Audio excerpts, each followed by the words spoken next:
আসসালামু আলাইকুম দর্শক বন্ধুরা, আশা করি সবাই ভালো আছেন। তো দর্শক বন্ধুরা, আমি আশিক আছি আপনাদের সাথে। আপনারা দেখতে পাচ্ছেন এসআরএম ব্রিক্সফিল্ডের 1 নম্বর ফ্রেশ। আজকের এই এসআরএম ব্রিক্সফিল্ডের 1 নম্বর পিকেট মিঠাইটের দাম জানতে সম্পূর্ণ ভিডিওটি দেখতে থাকুন। আমার এই চ্যানেলটিতে যদি আজকে নতুন হয়ে থাকেন, অবশ্যই চ্যানেলটি সাবস্ক্রাইব করে পাশে থাকবেন। আমাদের এই ইউটিউব চ্যানেলটিতে প্রতিদিন সন্ধ্যা 7টার সময় নতুন আপডেট ভিডিও দেওয়া হয়।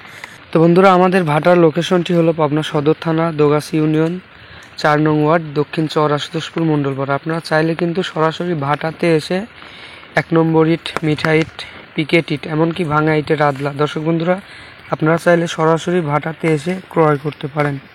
আমাদের এই ভাটাটি কিন্তু দর্শক বন্ধুরা খড়ি দিয়ে পোড়ানো, কয়লা দিয়ে না, খড়ি দিয়ে বা লাকড়ি দিয়ে ইট পোড়ানো হয়। বর্তমান আমাদের এই এসআরএম ব্রিক্সফিল্ডে 1 নম্বর পিকেট এগুলা সীমিত পরিমাণে আছে, আর যেটা মিঠা বলে এটা বা 2 নম্বর এইটা কিছু ইট আছে। দর্শক বন্ধুরা, আপনারা চাইলে কিন্তু অবশ্যই সরাসরি ভাটা থেকে ইট ক্রয় করতে পারেন। দেখতে পাচ্ছেন আমাদের এসআরএম ব্রিক্সফিল্ডের বর্তমান অবস্থা। ভাটাতে খুবই কম ইট আছে, দেখতেই পাচ্ছেন। এই পাশটাতে ভেকু এক্সকেভেটর কাজ চলছে। আমাদের মাত্র 1 থেকে 1.5 মাসের মধ্যে আপনারা নতুন ইট পাবেন। 1 নম্বর ফ্রেশ ইট। আর এই আজকের এই ইটের রেটটা অবশ্যই বলে দেবো, ভিডিওটি সম্পূর্ণ দেখতে থাকুন। ইটের আমাদের এই এসআরএম ব্রিক্সফিল্ডের ইটের সেফ সাইজটা দেখুন একটু, অনেক সুন্দর। দর্শক বন্ধুরা, আপনারা চাইলে কিন্তু ঘরে বসে এই ইট ক্রয় করতে পারেন। বন্ধুরা, আজকের এই ইটের যদি দামগুলো আমি বলে দিই আপনাদেরকে, যেটা এসআরএম ব্রিক্সফিল্ডের পিকেট ইট আছে, এটার বর্তমান রেট যাচ্ছে 8,200 টাকা।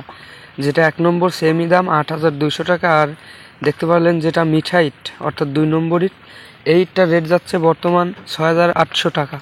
এটা কিন্তু সরাসরি দর্শক বন্ধুরা ভাটার দাম। আপনারা যে যেখান থেকে নিতে চান অবশ্যই গাড়ির ভাড়া দিয়ে নিতে হবে। আপনারা চাইলে কিন্তু বাংলাদেশের যে কোনো জেলাতে, বাংলাদেশের যে কোনো প্রান্তে ইট চাইলে ক্রয় করতে পারেন। শুধু ভিডিও শেষে দেওয়া মোবাইল নম্বরে যোগাযোগ করবেন, আমরা সরাসরি মাল আপনার বাড়িতে পৌঁছায় দিয়ে আনলোড করে দিয়ে আসবো। তো দর্শক বন্ধুরা, ভিডিওটি যদি ভালো লাগে অবশ্যই লাইক, কমেন্ট, শেয়ার করবেন।